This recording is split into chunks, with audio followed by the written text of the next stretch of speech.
Hey, Elle Ingalls here. I think we're going live. I can never quite tell. So let's just check on the Facebook. And I can't see you because I've got a screen share up tonight. You're not going to see my face. You're just going to see my screen because I'm kind of all ready for bed. So yes, we are live here. Welcome. This is Elle Ingalls, and this is Living Pressure-Free with Elle. And tonight I want to focus on your why. So I've been doing a little series for essential workers and healthcare workers. So please share this with them because so many people don't know what I'm going to share tonight and how important this could be for you. So I'm just going to share just a few slides out of one of my workshops that I give on stress and the first step of the pressure-free method, we're going to concentrate on that all night, which is targets. Your why. Why is this important to you? My clients usually have reasons why that fall into three categories. So the first category is health, and that's top of mind these days. So what about your health do you want to see shift or change? What mental conditions, physical conditions, chronic conditions do you have that you would like to see change, improve, get rid of, go into remission from, any of those things. So what are your targets? Why is this important to you? If you're taking notes, I want you to write down a couple of things, like write down 3 things. I'll tell you that for me, coming from a family where my mom died of breast cancer and my dad of a heart attack, and he also had diabetes starting at a very young age, those are 3 conditions that I hope that I never have to worry about. And I know that since 2010, I'm preparing myself to live a far more healthy life than I was prior to that. So like, why is this important to you? Maybe it's something that you want to have happen, or maybe it's something you want to move away from. We're not alone. We have created a stress culture, and I can't even imagine what these stats would be today in the situation that we're dealing with, because anxiety disorders, I think this was 2018, these stats affect 40 million adults in the United States, age 18 and older, or 18.1% of the adult population every year. And anxiety disorders affect 25.1% of children between 13 and 18 years old. That's a quarter of our children experiencing an anxiety disorder. So we've created an extremely stressful culture, and now comes our current situation. The most stress probably any of us have ever had to endure in our lives. Stressors coming at us every day, and they're always changing. So 80% of workers feel stress on the job. Can you imagine how many people do now? And nearly half say they need help in learning how to manage stress, and 42% say their coworkers need such help. So we've built this really stress-based society, and I am here to really stand in the belief that it's so unnecessary, that we have never been taught how to really be emotionally resilient. And that is the promise of the pressure-free method, to help you understand how to become emotionally resilient. So by learning this pressure-free method with me, you're no longer a part of these statistics. You're going to stop stress at its source, at the adrenal glands. So one of the things that we can do to help you build your targets is to give you an idea of all of the things that happen when we do trigger the fight or flight stress response. So there are 2 floods of stress hormones. And on this slide, it's kind of intense. It doesn't even show all of the side effects, but I wanted to share some of the side effects, some of the things that happen when you trigger too much adrenaline. It's actually a cocktail, I like to say you're under the influence, called catecholamine hormones. You're now under the influence of this stress response. And for guys, you're under the influence for up to 9 hours. It takes that long for your cells to dissipate these hormones out, and they get back to normal. So maybe you're feeling better a few hours later, or even several minutes later, but your cells are still having to deal with the fact that you released all of these hormones.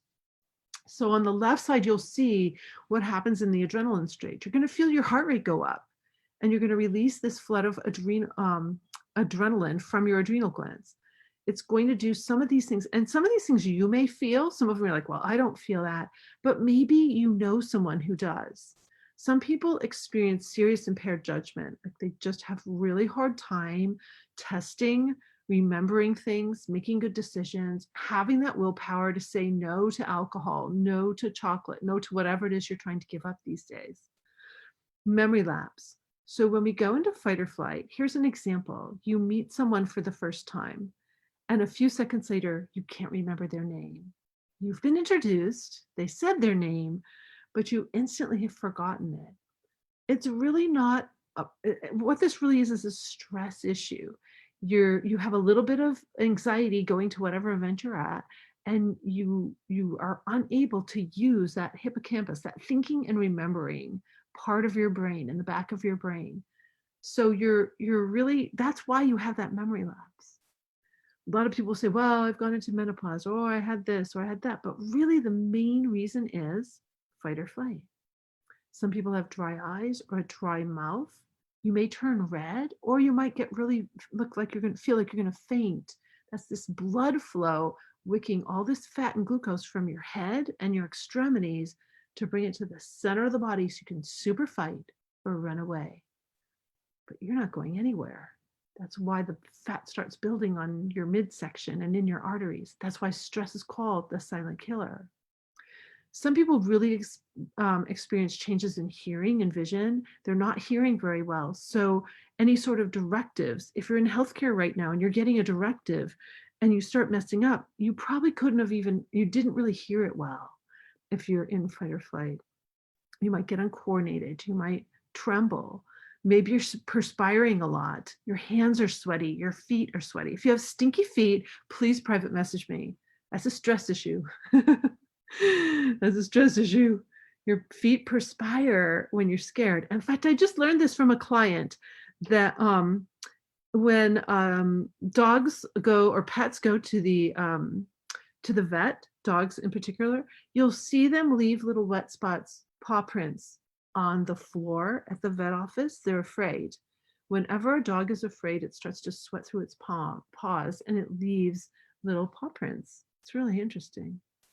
Maybe you have to pee a lot, or maybe you have diarrhea or constipation. Your digestion is messed up. Maybe you have a lot of stomach pain.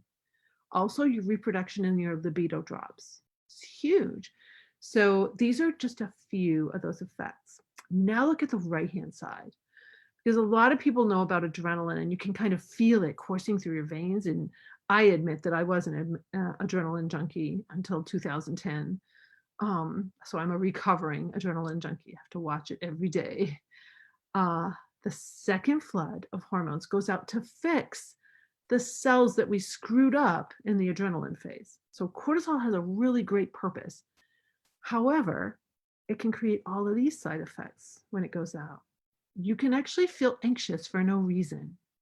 Maybe you're having trouble sleeping. That's because cortisol is your wake-up drug.